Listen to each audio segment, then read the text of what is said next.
તો કોંગ્રેસના વધુ એક નેતાએ પક્ષમાંથી રાજીનામું ધરી દીધું છે। રાધનપુરના પૂર્વ ધારાસભ્ય રઘુ દેસાઈનું કોંગ્રેસમાંથી રાજીનામું પક્ષમાં અનાદર થતો હોવાના આરોપ સાથે પક્ષમાંથી રાજીનામું આપ્યું છે। વીટીવી ન્યૂઝ સાથેની ટેલિફોનિક વાતચીતમાં રઘુ દેસાઈએ ગોળ જવાબ આપ્યો છે।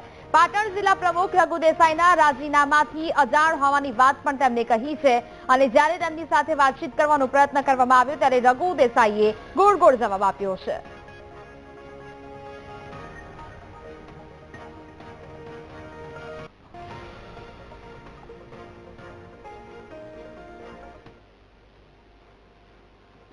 જૂનાગઢના માંગરોળમાંથી કાશ્મીરી યુવકોની અટકાયત કરવામાં આવી છે। જુનેદ મુકરાણી અને નિયાસ મુકરાણીની અટકાયત કરવામાં આવી। યુવકો મદ્રેસામાંથી દાન મેળવતા હોવાની પ્રાથમિક માહિતી પ્રાપ્ત થઈ છે।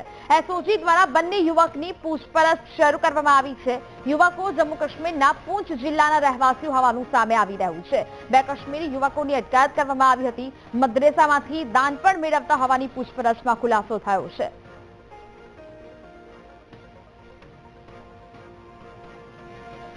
જય ફોન લાઈન પર જોડાયા છે। જય, જૂનાગઢના માંગરોળમાંથી કાશ્મીરી યુવકોની અટકાયત કરવામાં આવી છે, અત્યારે શું વિગત મળી રહી છે હાલ?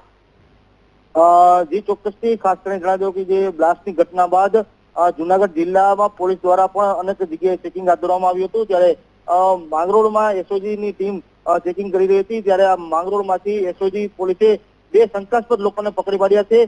બે યુવાનો જે કાશ્મીર રહેતા હોવાના માહિતી મળી છે। બંને શખ્સોની પૂછપરછ હાથ ધરવામાં આવી છે। જે બંને જે યુવાનો છે કાશ્મીરના યુવાનો હોવાનું સામે આવ્યું છે। મદ્રેસામાંથી આ દાન મેળવતા હોવાનું સામે આવ્યું છે। હાલ આ સમગ્ર ઘટનાને લઈને જે પોલીસે તપાસ હાથ ધરી છે અને હાલ આ જે યુવાનો હતા જે ક્યાંથી આવ્યા હતા, કઈ રીતે હતા, શું હતું તેને લઈ પૂછપરછ હાથ ધરવામાં આવી છે। જી બિલકુલ જય, જાણકારી બદલ આભાર।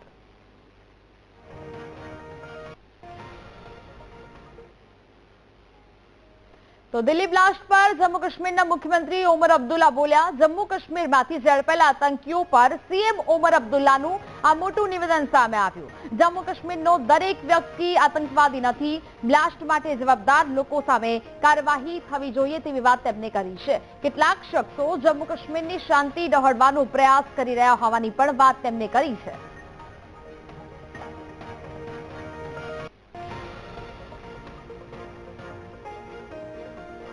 इन्वेस्टिगेशन जो है वो होता रहेगा, लेकिन एक चीज का हमें ख्याल रखना होगा, जम्मू कश्मीर का हर बाशिंदा आतंकवादी नहीं है। जम्मू कश्मीर का हर बाशिंदा आतंकवादियों के साथ भी नहीं है।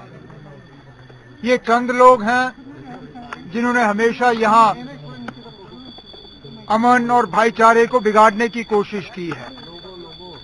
बदकिस्मती से जब हम हर जम्मू कश्मीर के बाशिंदे को और बिलखसूस हर कश्मीरी मुसलमान को एक ही नजरिए से देखना शुरू करते हैं और ये तासुर देना शुरू करते हैं कि हर कश्मीरी मुसलमान जो है वो आतंकवादी है, तो फिर बहुत मुश्किल होता है लोगों को सही पटरी पर रखना। मैं तो मान के चलता हूं कि जो लोग इस हादसे के लिए कसूरवार हैं उन्हें पकड़ के सख्त से सख्त सजा मिलनी चाहिए, लेकिन जो बेगुनाह लोग हैं उन्हें इससे बाहर रखना होगा। દિલ્હી બ્લાસ્ટ પછી અરવલ્લીના મોડાસામાં પોલીસ તંત્ર સતર્ક થઈ ગયું છે। એલસીબી અને એસઓજીની ટીમ સતત 2 દિવસથી ખડેપગ છે। શહેરના જાહેર સ્થળો પર પોલીસ દ્વારા કડક ચેકિંગ હાથ ધરવામાં આવી રહ્યું છે। 3 મહિના પહેલા પકડાયેલા આતંકીને કારણે પોલીસ સતત તપાસ કરી રહી છે। મહત્વનું છે કે 3 મહિના પહેલા મોડાસાથી એક આતંકી પકડાયો હતો। એટીએસે અલ-કાયદાના એક આતંકીની ધરપકડ કરી હતી જેનો સિમી સંગઠનના સાથે સંપર્ક હતો।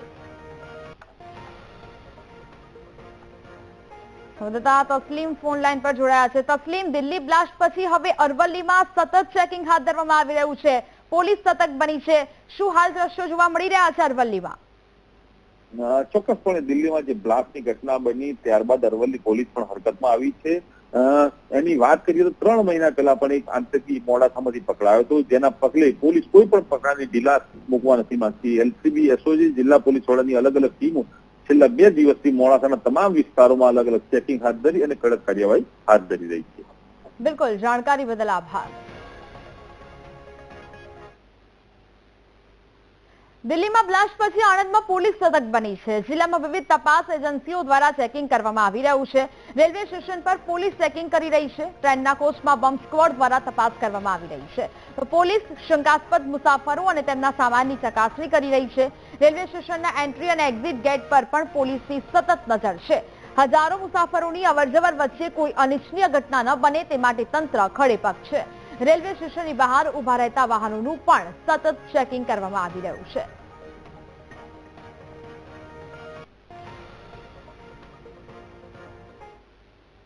અંબાજીના દાંતામાં બોગસ ડોક્ટર સામે પોલીસ કાર્યવાહી કરશે. વીટીવી ન્યૂઝે અહેવાલ દર્શાવ્યા પછી હવે પોલીસ એક્શનમાં આવી છે. બનાસકાંઠા પોલીસે પ્રેસ નોટ જાહેર કરી છે. બનાસકાંઠા પોલીસે અમીરગઢ, હડાદ, અંબાજી અને વડગામ પોલીસને સૂચના આપી દીધી છે. 19 નવેમ્બર સુધી પોલીસને 2 તાલુકામાં ડ્રાઈવ ચલાવવાના નિર્દેશ કરવામાં આવ્યો છે. નકલી સર્ટિફિકેટ અથવા તો ડિગ્રી વગરના ડોક્ટર્સની તપાસ કરાશે. ડ્રાઈવમાં પકડાયેલા નકલી ડોક્ટર સામે કાર્યવાહી કરવામાં આવશે. દાંતા અને હડાદમાં બોગસ ડોક્ટરની ધમધમતી ક્લિનિકનો વીટીવી ન્યૂઝે અહેવાલ રજૂ કર્યો હતો અને ત્યારબાદ હવે પોલીસ હરકતમાં આવી છે.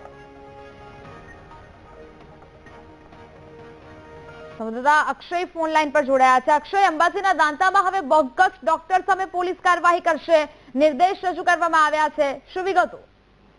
જી ચોક્કસ જણાવું. યાત્રાધામ અંબાજી સહિત દાંતા, હડાદ, અંબાજી, અમીરગઢ, વડગામ તાલુકાના જે ગ્રામ્ય વિસ્તાર છે તેની અંદર રહેલા બોગસ ડોક્ટરોને લઈને વીટીવી ન્યૂઝ દ્વારા જે છે અહેવાલ પસાર કરવામાં આવ્યો હતો. ત્યારબાદ જે છે જિલ્લા આરોગ્ય કેન્દ્ર જે છે તે દોડતું થયું હતું અને અલગ અલગ ટીમો જે બનાવીને છે આ બધા જે ડુપ્લિકેટ ડોક્ટરો છે તેમની ડિગ્રી તપાસવામાં આવી હતી અને તેમના જે મેડિકલ છે દુકાન છે તેમની અંદર જે દવાઓ આપવામાં આવતી હતી એ દવાઓ ખરેખર યોગ્ય છે કે નહીં તેની પણ ચકાસણી કરવામાં આવી હતી અને તેના 24 કલાકની બાદ જ હવે જે બનાસકાંઠા પોલીસ છે તેમને પણ જે છે આ ડોક્ટરોને પકડવા માટે જે છે ચક્રો ગતિમાન કર્યા છે. મહત્વની વસ્તુ છે 13/11/2025 થી લઈને 19 તારીખ સુધી 7 દિવસ સુધી અલગ અલગ તાલુકાની અંદર આ રેડ જે છે ડ્રાઈવ ચાલવાની છે, જેની અંદર જે છે પોલીસને કડક સૂચના આપવામાં આવી છે કે આ જે બોગસ ડોક્ટરો છે તેમને પકડીને કાયદેસરની કાર્યવાહી કરવામાં આવે. જી બિલકુલ અક્ષય, જાણકારી બદલ આભાર. ભરૂચના અંકલેશ્વરમાં નકલી માર્કશીટ કૌભાંડનો પર્દાફાશ થયો છે. એસઓજી પોલીસે રોયલ એકેડેમી નામની સંસ્થામાં ચાલતા માર્કશીટનું કૌભાંડ પકડાયું છે. એકેડેમીમાં જયેશ પ્રજાપતિ નામનો શખ્સ ધોરણ 10, 12 અને આઈટીઆઈની ડુપ્લિકેટ માર્કશીટ બનાવતો હતો. પોલીસ આરોપીની ધરપકડ કરીને પ્રિન્ટર, કોમ્પ્યુટર સહિતનો મુદ્દામાલ જપ્ત કર્યો છે. તો આરોપીની પૂછપરછમાં માર્કશીટ દિલ્હીથી બનીને આવતી હોવાનો ખુલાસો થવા પામ્યો છે. સંવાદદાતા ગૌરવ ફોન લાઈન પર જોડાયા છે. ગૌરવ, અંકલેશ્વરમાં નકલી માર્કશીટ કૌભાંડનો પર્દાફાશ થયો છે. શું અપડેટ? જી ભરૂચ પોલીસે સતત મોનિટરિંગ કરીને આ ડુપ્લિકેટ માર્કશીટનો કૌભાંડ ઝડપી પાડ્યો છે. જે અંકલેશ્વર ખાતે આવેલી રોયલ એકેડમીમાં ઘણા સમયથી ચાલી રહ્યો હતો તેનો પર્દાફાશ કરેલ, જેની અંદર ધોરણ 10, 11 અને 12માની અને આઈટીઆઈની જે માર્કશીટો બનાવવામાં આવતી હતી તેનો પર્દાફાશ થયો છે અને આ જયેશ પ્રજાપતિને હાલ કબજે કરી અને આગળની વિગત તપાસ કરી છે. બિલકુલ, જાણકારી બદલ આભાર. પંચમહાલના ભાટવાડા ટોલ નજીક કારનો અકસ્માત થયો. લગ્ન પ્રસંગમાં જતી કારનો અકસ્માત સર્જાયો હતો. અકસ્માતમાં કારમાં સવાર 5 લોકો ઇજાગ્રસ્ત થયા છે. કાર ચાલકે સ્ટીયરિંગ પરથી કાબુ ગુમાવતા અકસ્માત સર્જાયો. વડોદરાથી મધ્યપ્રદેશ લગ્નમાં પરિવાર જઈ રહ્યો હતો. વડોદરાના શાહ પરિવારને અકસ્માત નડ્યો હોવાનું સામે આવ્યું છે. અકસ્માતમાં ઇજાગ્રસ્ત લોકોને સારવાર માટે હોસ્પિટલ ખસેડાયા.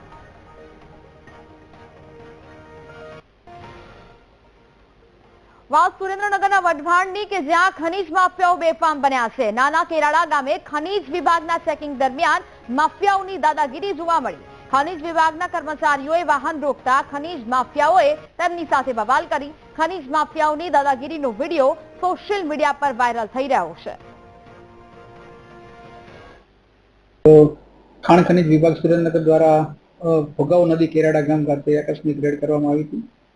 એમાં તપાસ ટીમ દ્વારા સ્થળ પરથી ગેરકાયદેસર ખનીજનું રેતીનું ખનન કરીને વહન કરતું એક લોડર અને એક ટાટા નું ડમ્પર પકડવામાં આવ્યું હતું. એના માલિક વાલાભાઈ જાપડા રહે કેરાડા વઢવાણ, તેઓ દ્વારા સ્થળ પર ટીમ સાથે ફરજ રૂકાવટની કોશિશ કરેલી અને ફરજ રૂકાવટ કરેલી, જે બદલ કસૂરદાર સામે બીએનએસની વિવિધ કલમો હેઠળ ફરજ રૂકાવટનો ગુનો વઢવાણ પોલીસ સ્ટેશન ખાતે દાખલ કર્યો છે. ભાવનગરમાં ફૂડ વિભાગની લાલ્યાવાડીની પરાકાષ્ઠા 4 મહિના પહેલા લેવાયેલા સેમ્પલના રિપોર્ટ હજુ પણ અધ્ધરતાલ જોવા મળ્યા છે. જુલાઈ મહિનામાં લેવાયેલા સેમ્પલનો હજુ સુધી રિપોર્ટ ન આવતા સવાલો ઉદ્ભવ્યા. નમકીન, મીઠાઈ, કાચા મસાલા, તેલ, ઘી અને પનીરના સેમ્પલ લેવામાં આવ્યા હતા. મહિનાઓ સુધી રિપોર્ટ ન આવતા લોકોમાં અસંતોષ જોવા મળ્યો છે. સેમ્પલ સબસ્ટાન્ડર્ડ નીકળશે તો કાર્યવાહી કરાશે તેવો દાવો છે. રિપોર્ટ જ નથી આવ્યા ત્યાં કાર્યવાહીની વાત જ ક્યાં રહી? હમણાં દિવાળીમાં પણ ઘણી બધી સેમ્પલો લેવામાં આવેલા હતા અને રૂટીનમાં અમારા એક એપીએસએલ દ્વારા મહિને 10 સેમ્પલ અને સર્વેલન્સના 25-30 નમૂના લેવામાં આવે છે. એ રીતે કરીને 140 સેમ્પલ હમણાં લીધેલ છે અને જુલાઈથી બધા રિપોર્ટ આવવાનું બાકી છે. અને એને મૂળ કારણ છે કે આપણા એક તો દિવાળીને કારણે સેમ્પલ પણ થોડાક એની પહેલાં પણ સેમ્પલ લેવાની સંખ્યા વધી હતી. એને લીધે બધી જગ્યાથી સેમ્પલ વધારે લેવાના હશે અને થોડુંક વધારે એને કારણે પેન્ડિંગ થયા છે.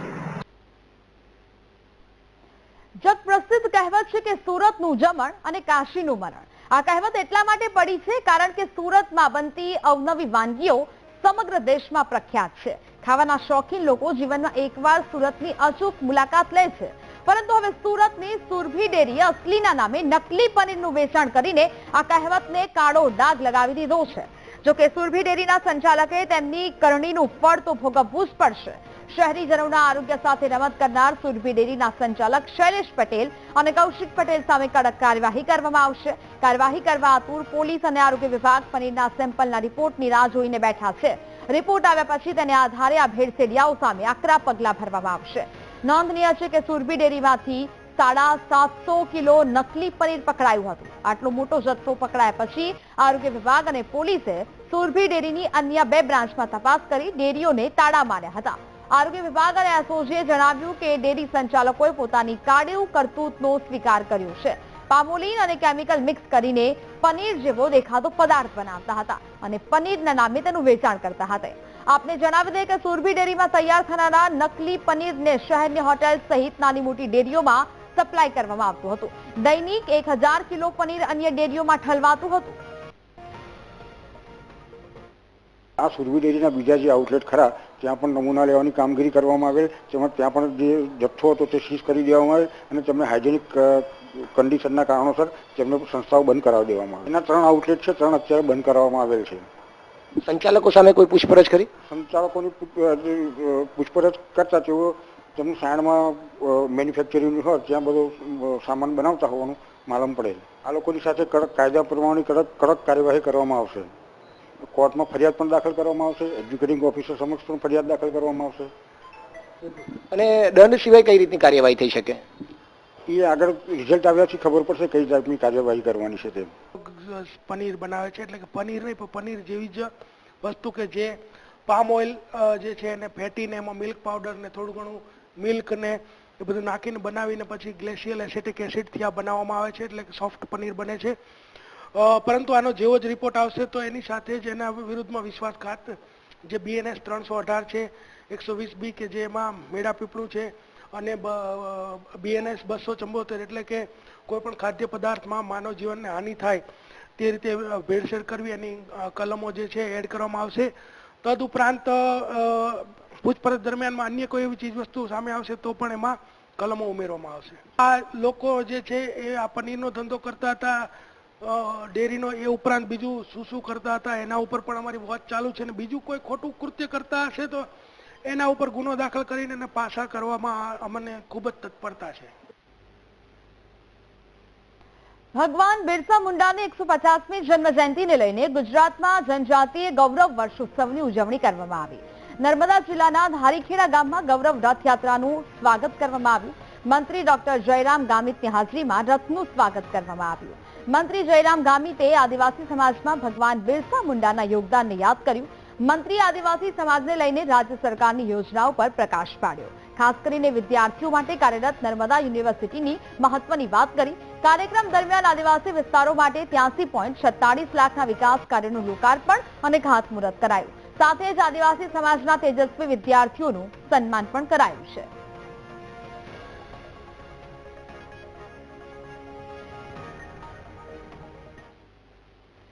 રાજકોટમાં અત્યાર સુધીમાં 94,446 ક્વિન્ટલ મગફળીની ખરીદી થઈ છે. જિલ્લામાં 28 સેન્ટર પર ટેકાના ભાવે મગફળીની ખરીદીની પ્રક્રિયા શરૂ થઈ. 4,000 થી વધુ ખેડૂત પાસેથી ટેકાના ભાવે મગફળીની ખરીદી થઈ. ટેકાના ભાવે મગફળી ખરીદી અંગે અત્યાર સુધી કોઈ પણ ફરિયાદ નથી થઈ. રાજકોટ જિલ્લામાં રાજ્યનો સૌથી વધારે ગ્રાઉન્ડનટ પ્રોક્યોરમેન્ટનો જે મલ્ટિપલ સેન્ટર્સ જે છે આ ચાલે છે અને 29 સેન્ટર્સ ઉપર મગફળી પ્રોક્યોરમેન્ટ જે MSP ઉપર કરીએ છીએ આપણે દર વર્ષે આ કામગીરી ચાલુ છે. રાજકોટ જિલ્લામાં હજુ સુધી 1,77,008 ફાર્મર્સ ખેડૂત જે છે આ રજીસ્ટર્ડ છે અને આ પૈકી 4,030 ખેડૂતની મગફળી અત્યાર સુધીમાં લેવાઈ ગઈ છે. વડોદરામાં સાધુના સ્વાંગમાં આવેલા શખ્સોએ લૂંટ ચલાવી હોવાનું સામે આવ્યું છે. વેપારીને એડ્રેસ અને આશીર્વાદ આપવાના નામે કાંડ કર્યો. વેપારીને નજીક બોલાવીને સોનાની વીંટી અને ચેન માંગી હતી. સાધુના વેશમાં આવેલા શખ્સો વીંટી ચેન લઈને ત્યાંથી ભાગી ગયા. કાર લઈને આવેલા બહુરૂપિયાઓ સામે પોલીસ ફરિયાદ નોંધાઈ છે. વેપારી સુરેશચંદ રાણાએ બાપોદ પોલીસમાં ફરિયાદ નોંધાવી છે. પપ્પા ત્યાં આગળ દુકાને ઉભેલા તે ટાઈમે કંઈક નાગા બાવા આવેલા અને એમની જોતી આવતી અછોડોને વીંટી કઢાઈને લઈ ગયા. હવે એમને જ્યારે રિટર્ન આવ્યા ત્યારે મને કીધું કે દેવેન્દ્ર ફટાફટ આપણે ભાગવું પડશે, પેલા ગાડીમાં મારો આવશે અછોડોને વીંટી લઈને ભાગી ગયા છે. એટલે અમે એનો પીછો કરતા માટે ત્યાં ગાડી ગયા. ત્યાં ગાડી કોઈ ગાડી મળી નહીં અમને ને ગાડી રિટર્ન હાઈવે તરફ નીકળી ગઈ. ફરિયાદ ક્યારે નોંધાઈ છે? ફરિયાદ અમારી 19 તારીખની આસપાસ લખાવેલી છે પણ પાકી FIR અમારી આજે સવારે નોંધણી થઈ છે. પાછળવાળાએ છોકરાએ કીધું કે ગુરુજી આવ્યા છે એના આશીર્વાદ લઈ લો એમ કે તમને સાક્ષાત આશીર્વાદ આપવા આવેલા છે એમ કે. અને પછી એને આશીર્વાદ આપ્યા અને ત્યાં પછી મારી પાસે પહેલાં છે ને મોબાઈલ માંગ્યો. મોબાઈલ હાથમાં લીધો અને આમ તેમ ફેરવી અને મને રિટર્ન આપ્યો. પછી ત્યાં પછી ચશ્મા માંગ્યા એ કે ચશ્મા દેખાવ તો ચશ્મા કાઢીને આપ્યા. એમ તેમ ફરીને પછી પાછા મને રિટર્ન આપ્યો. તારપછી થોડી વાર પછી એ મને કહે છે કે આ વીંટી દેખાવો. તો પછી મેં વીંટી કાઢીને આવેલી એના હાથમાં. તો વીંટી મને પાછી આવેલી અને કે તું દોડા નિકાલ શકતે હો? મેં બોલા હા. પછી દોડો કાઢીને આવેલો. પછી વીંટી પણ માંગી લીધી અને આમ તેમ કરીએ અને પછી એને કંઈ વજન જેવું જોયું અને પછી કે થોડે આગે જાકે મેં વાપસ આતા હું એમ કે દેતા હું. ત્યાં પછી જે ગાડી કાઢી ત્યાં પછી આગળ નીકળી ગયો, પછી આવ્યો જ નહીં.